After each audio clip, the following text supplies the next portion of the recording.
All right, everybody. Today we are doing another interview, and with us today we have Anna Stevenson.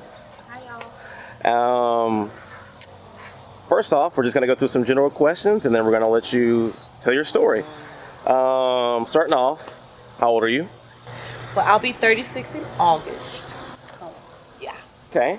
Are you married? Yes, I am. Okay. Do you have any kids? Yes, we have 4 in total. 4 kids. Yes. Okay. Um, Growing up, did you have both your parents? Well, no. I basically moved to the States when I was 10, so I moved in with my aunt. But my mom was in Nicaragua and my dad was here at that time. Okay. Do you have any siblings? I do. I have a brother and a sister, and then I have a half sister. Okay, so tell us a little bit about what your childhood was like. Okay. Well, from what I remember back home, it was, normal life, growing up with my siblings and playing outside and stuff. Everything kind of changed when I came to the States. Life here is different from where we're from. Kids are more outside and everybody knows each other in their neighborhood. So once I moved to Miami when I first came here.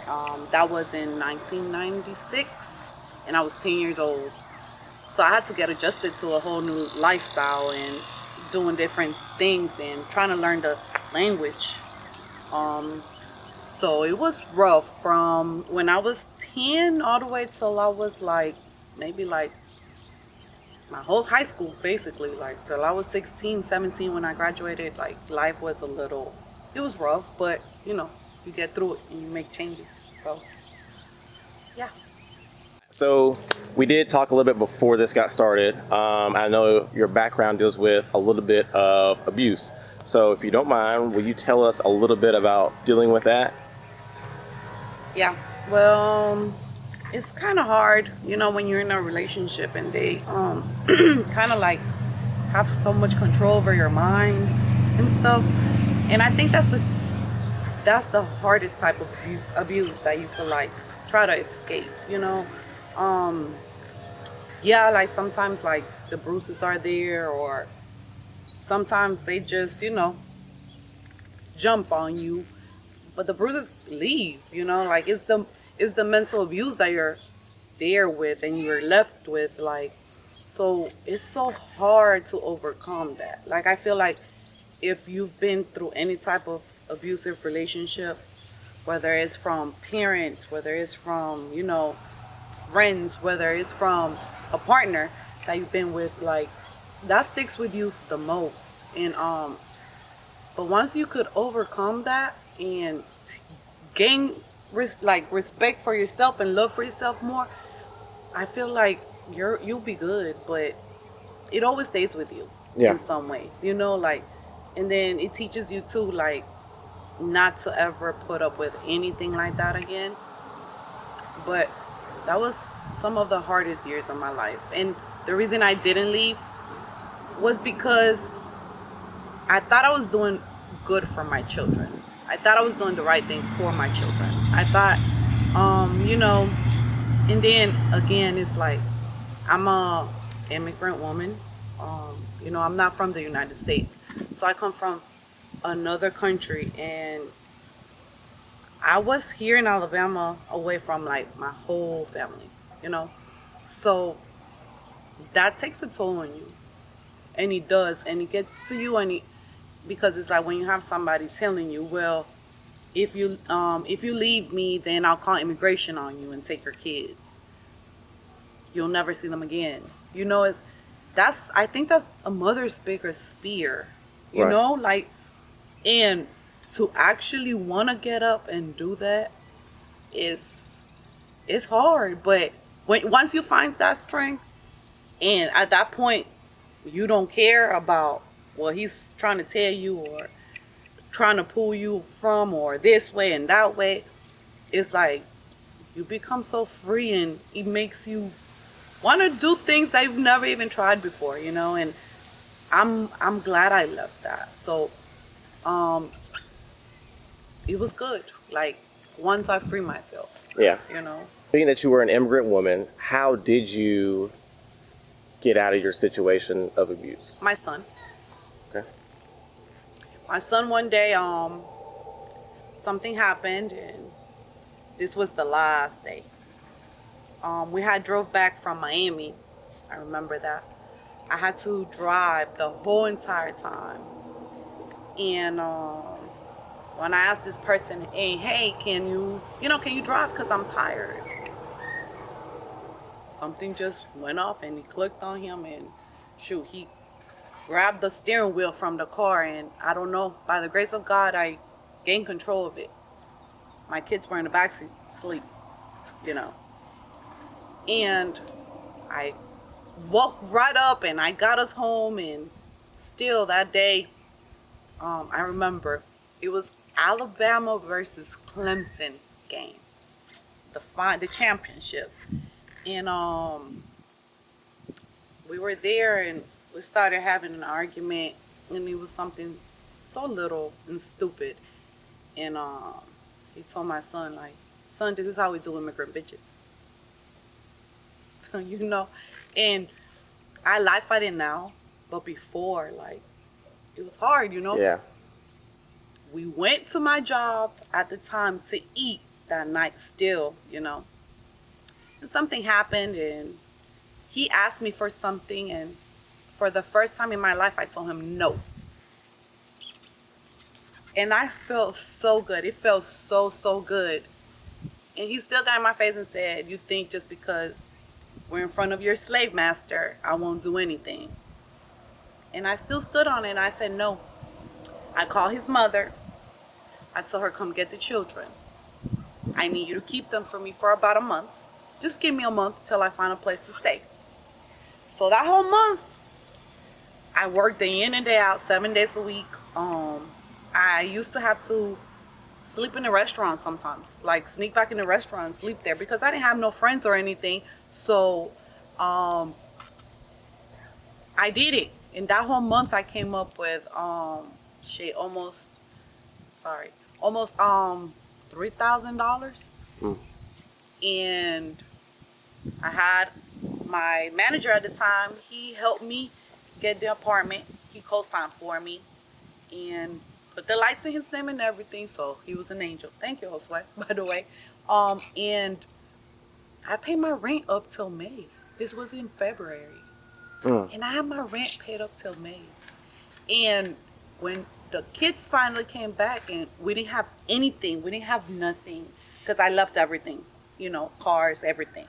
And when they came back, and my son was so happy, and my daughter was too, just even though we didn't have anything in there, that felt like the biggest accomplishment in my life. Yeah. For me, you know, like, little on me, you here telling me, yeah, you're an immigrant, you're never gonna have anything, and then in just like a month's worth, everything flipped and changed when I left that situation.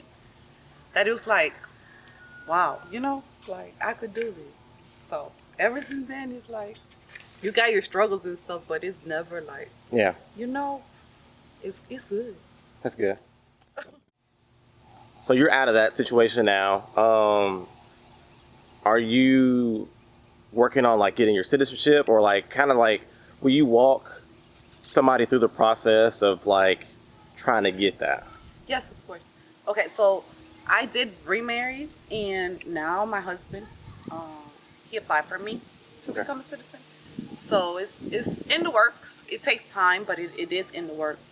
But also, I do want to tell some people, like, if you are in a situation where it's any type of abuse or anything like that, and you do have a partner, and you're trying to get your citizenship, and you're scared to leave them, or scared to do this, or scared to do that, you could actually apply for your citizenship if you're a domestic violence victim, Okay. as long as you cooperate with the police, you know.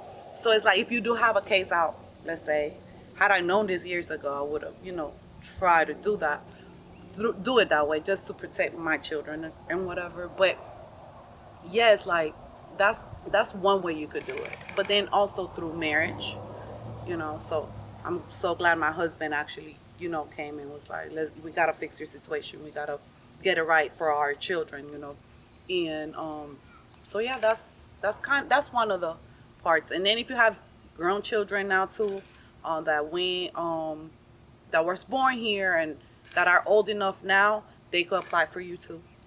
Okay. They could apply for their parents or whatnot, and yeah, that's some ways that you could get it. Obviously, you got this fresh start. You're working. I know you have your own kind of like your own business that you're kind of doing. You want to talk about that? I do have my own business. I love mixing drinks and all that, and I love working with people. So I am a bartender, and I do bartend events from weddings to birthdays, whatever your needs are. I also mix drinks and have those things too. So anything is possible. Anything you set your mind to is possible. But in all actuality, like, I feel like my purpose is to try to help people that's been in my situation, you know, and let them know it's not too late till it's too late. Because I'm one of the ones that got out. But it's so many women and even men, because it's not just women, that don't get out of situations like that. So I feel like my purpose is if I could reach out to a young girl and let them know, like, hey, it's okay, or you could do it, you could get out. I feel like I want to do that. I feel like I want to get there and touch their lives in a certain way, because sometimes your aggressor it could be in your family as well. So, you gotta keep pushing though. You can't let that stop you. I guess hindsight, do you feel like in the moment that was going to just drag on forever, and now you look back and it only took you a month to really get that stuff together? But like in the moment, like how hard was it for you to push and grind it out? In the moment, just being away from my children for a whole month was hard. That within itself. Then me realizing that, okay, I'm really homeless at this point. I have no family here, and I don't want to tell my friends or certain people because I'm so ashamed of it. That was going through my head. But then I was like, you know what? What are you ashamed of? You get up, you go to work. Sometimes you take a shower because you don't really have a shower to go to and actually take one. But you're getting it done and you're doing it for your children. Or in at the time being, I thought I was doing it for them. You know? Right. But now that years gone by, I think about it again, and I did that for me. I did it for me because at the end of the day, they needed me to be okay for them to actually be fine. Yeah. So, but yeah, that was mainly the thing. Like at the time, I was struggling. Like I was scared. I really enjoyed this time with you today. Thank you for coming and sharing. Definitely given a lot of information, especially with the being able to get out of a domestic abusive, situation. Especially as an immigrant, I know a lot of people feel trapped in that situation and don't just have that information accessible. So thank you for sharing that. I'm sure that's definitely going to help some people out.